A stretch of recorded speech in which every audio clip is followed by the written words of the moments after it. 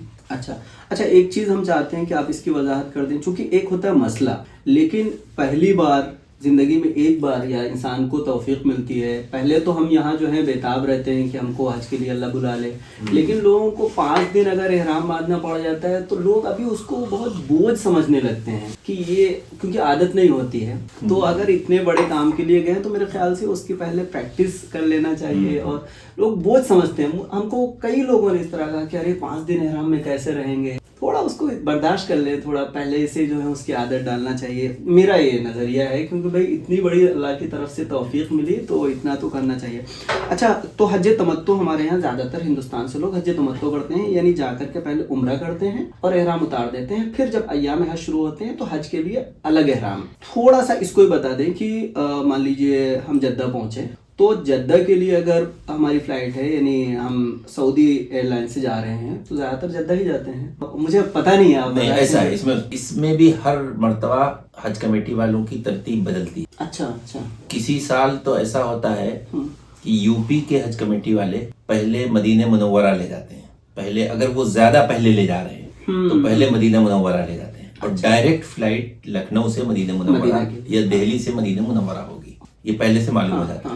اگر مدینہ منورہ direct flight ہے، چاہے دہلی سے ہو لکھنؤ سے ہو، تو اس میں پھر احرام کے یہی سلے ہوئے کپڑے پہنے، اس کا علم پہلے سے ہو جاتا ہے، کیونکہ جو ٹکٹ آتا ہے تو ٹکٹ میں سارے ڈیٹیل ہوتی ہے۔